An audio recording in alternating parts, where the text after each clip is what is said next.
Hello, we're with Abundance of Hope Center, and we're here today to bring you our Just Look vlog. I'm Selena. I'm Pamela. And today's topic is performative allyship. Good topic. Yes, relevant and timely topic. Y'all see my wink. Yes, so there has obviously been a lot of performative allyship out there. And I will say that for this video, I'm going to be particularly talking about when it comes to police brutality against Black people. And as that regards to like the Black Lives Matter movement and how that's, kind of been like the name of the game, if you will. So I feel like as far as society is concerned, police brutality is being addressed through the Black Lives Matter movement.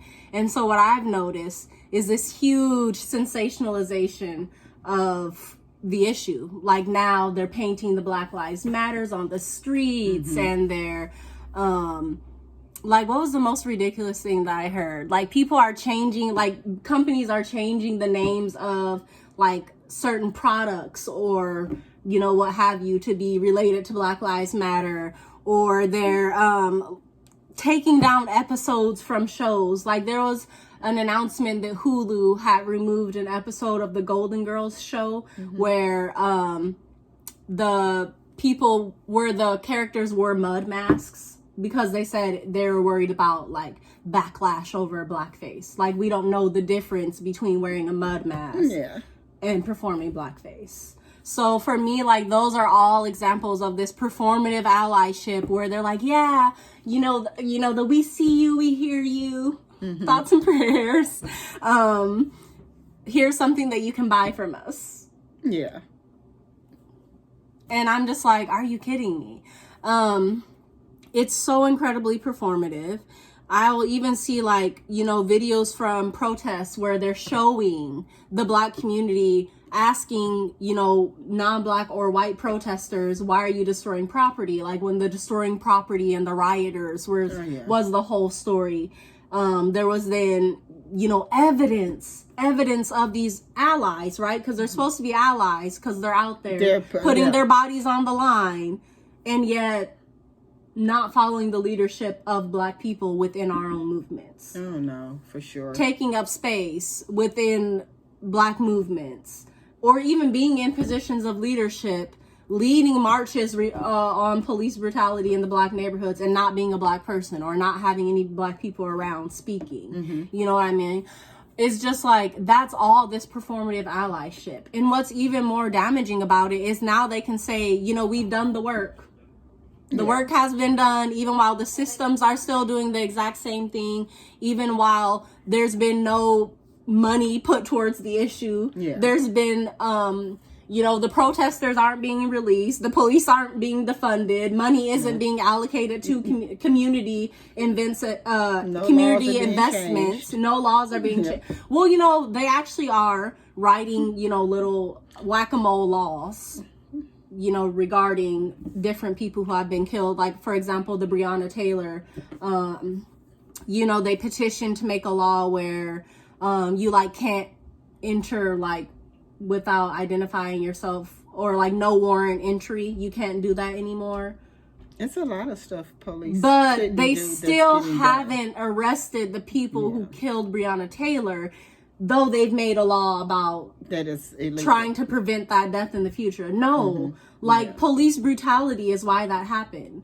You've not eradicated that system. Oh, and they're not planning to no time. Yeah, and that's my thing. My thing is abolish the police, obviously. But if you're not going to abolish the police, then use that system to hold these people accountable. Definitely. And for me, it's performative allyship if, non-Black people and white people are saying we care about, Black people when it comes to police brutality and the systemic injustices our people are facing, and then they're not moving along our agenda items. They're not following our leadership.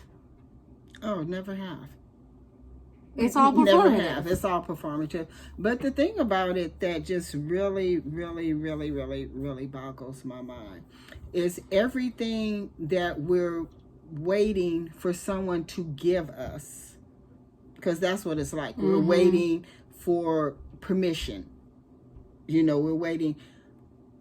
We should be tired of that. We should be done with that. And I'm not just saying, when I look at not even as Black people in general, but as the nation, for the simple fact, and I want you people to come close and listen to this. The day that this system stopped your police from being to protect and serve should have been a wake-up call. Because in case you didn't know it, because they never announced it. Even before that, though. Well, even that was Well, it wasn't for us. And it wasn't for us. They didn't but my thing is, I still see cars that have that on, police cars that have that on it. Even when it was there, even when not, it still wasn't for us. Yeah. My thing is about allies. And there's a lot of people who are calling themselves allies that are not. That no Black person has ever called an ally. You don't get to self-proclaim allyship.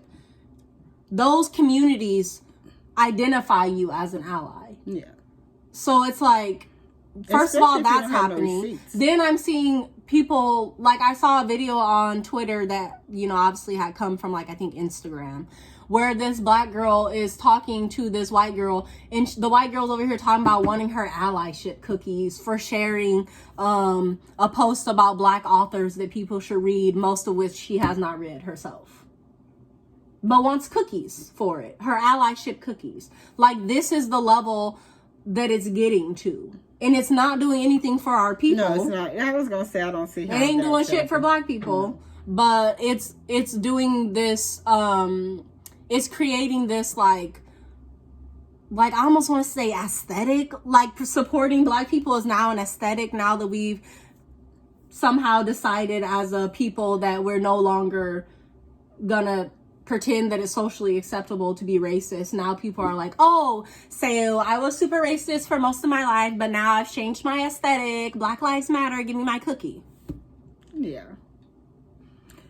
Well, I don't know. I grew up more in a show me generation. So you can tell me, but until I see it, I'm not going to even acknowledge that that's something that you're going to do. Yeah. You can show me better than you can tell me. You can say what you're doing and what you're going to do, but if things still remain the same, I'm still having the same issues, I'm still having the same hoops to jump through, I'm still having to say that my life matters because I'm Black, my skin is dark, I have melanin, I have pigment. As long as that's going on, ain't no changes.